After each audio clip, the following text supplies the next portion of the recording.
ফিজাস রান্নাঘরে সকলকে স্বাগত জানাই। আজকে দেখাবো ইলিশ মাছের ঝোল রেসিপি, তাও আবার একেবারে পেঁয়াজ আদা রসুন ছাড়া। তো চলুন আজকে রেসিপি শুরু করা যাক।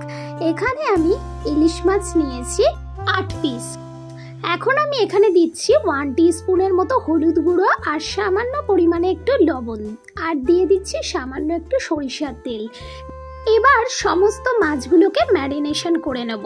খুব ভালো করে নুন হলুদ তেলটা যাতে মাছের গায়ে লেগে যায়, তাই হাত দিয়ে ভালো করে ডলে ডলে মাছগুলোর সঙ্গে মাখিয়ে নিলাম নুন হলুদ আর তেলটাকে। এবারে কড়াইতে দিয়ে দিলাম সরিষার তেল। তেলটাকে একটু নাড়াচাড়া করে নিলাম আর তেলটাকে খুব ভালো করে গরম করে নিয়েছি। এখন দিয়ে দিচ্ছি মাছগুলোকে। এই রেসিপিটি যদি বাড়িতে একবার বানান, আশা করছি ইলিশ মাছের এই রেসিপি কিন্তু বারবারই খেতে ইচ্ছা করবে। আদা রসুন পেঁয়াজ ছাড়া কিভাবে ইলিশ মাছের ঝোল রান্না করছি, তাও আবার এতটা লোভনীয়, সেটা একবার বাড়িতে না রান্না করলে বুঝবেনই না। তো ইলিশ মাছটা এপিট ওপিট করে ভালো করে ফ্রাই করে নিয়েছি, বাকিগুলোও সেইভাবে ভেজে নিচ্ছি। এই মাছগুলোকেও ভালো করে ফ্রাই করে তুলে নিলাম। এখন আমি একই তেলের মধ্যে দিয়ে দেব আলুগুলোকে আমি এইভাবে কেটেছি। একই তেলের মধ্যে আলুগুলোকেও একটু ফ্রাই করে তুলে নেব। রেসিপি যদি ভালো লেগে থাকে, যারা ইউটিউব থেকে দেখছেন তারা চ্যানেলকে সাবস্ক্রাইব করে পাশে থাকা বেল আইকনটি প্রেস করবেন, যাতে সবার প্রথমে নোটিফিকেশনটি আপনার কাছে পৌঁছে যায়। আর যারা ফেসবুক পেজ থেকে দেখছেন তারা পেজকে ফলো করে পাশে থাকবেন। এখন আলু ফ্রাই করা হয়ে গেছে। এখানে একটা গুঁড়ো মশলা রেডি করছি। প্রথমে দিয়ে দিলাম 1/2 টিস্পুন হলুদ গুঁড়ো, 1/2 টিস্পুন লঙ্কার গুঁড়ো আর 1/2 টিস্পুন জিরের গুঁড়ো। এবারে একটু জল দিয়ে ভালো করে মিশিয়ে নিলাম। এখন তেলের মধ্যে দিয়ে দিচ্ছি কিছুটা পরিমাণ কালো জিরে আর কয়েকটা চেরা কাঁচা লঙ্কা। দিয়ে একটু নাড়াচাড়া করে নিয়ে আমি এই মশলাটা দিয়ে দিলাম।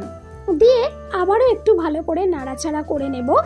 এখন আমি এই মশলাগুলোর মধ্যে অ্যাড করে দিচ্ছি কাশ্মীরি রেড চিলি পাউডার 1 টিস্পুনের মতো।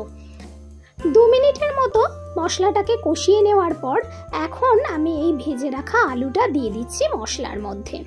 দিয়ে ভালো করে নাড়াচাড়া করছি। আলুটা মোটামুটি 60-70% মতো সিদ্ধ হয়েই রয়েছে। এখন আমি আলুটাকে ভালো করে মশলার মধ্যে কষিয়ে নিলাম। এবারে আমি এখানে পরিমাণ মতো জল দিয়ে দিলাম। আমি এখানে 10 মিনিটের মতো আলুটাকে কষিয়েছিলাম। এখন আমি পরিমাণ মতো জল দিয়ে স্বাদ অনুযায়ী লবণ আর সামান্য পরিমাণে একটুখানি চিনি, যাতে খুব সুন্দরভাবে ব্যালেন্স হতে পারে সব কিছু। এবারে একটু নাড়াচাড়া করে দিয়ে ঢাকনা দিয়ে আমি মিনিট 10 মতো রান্না করে নেব। আর মিনিট 10 পর ফিরে এলাম। এসে একটু নাড়াচাড়া করে দেখছি আলুটা সিদ্ধ হয়েছে কি। হ্যাঁ, আলু পুরো সিদ্ধ হয়ে গেছে। এখন আমি মাছগুলোকে দিয়ে দেব এই ঝোলের মধ্যে। আপনাদের কাছে অনুরোধ রইল, একবার হলেও এইভাবে একবার বাড়িতে ইলিশ মাছের ঝোল রান্না করে দেখতে পারেন। আশা করছি খুবই ভালো লাগবে। এখন সমস্ত মাছগুলো ঝোলের মধ্যে দিয়ে একটু নাড়াচাড়া করে দিলাম। এবারে আমি আরো 5 মিনিটের জন্য রান্না করে নেব। 5 মিনিট হয়ে গেছে। রেসিপি আমার পুরোপুরি কমপ্লিট। যতটা দেখে লোভনীয় মনে হচ্ছে, ততটাই কিন্তু স্বাদেও দুর্দান্ত হয়েছে। একেবারে গরম ভাতের সঙ্গে এইভাবে ইলিশ মাছের ঝোল রান্না করে একবার দেখতে পারেন। আশা করছি ভীষণই ভালো লাগবে, ভীষণই পছন্দ হবে। ভালো লেগে থাকলে অবশ্যই কিন্তু কমেন্ট করে জানাবেন রেসিপি কেমন লাগলো। আর আজকের মতো এখানেই বিদায় নিলাম। সবাই ভালো থাকবেন, সুস্থ থাকবেন।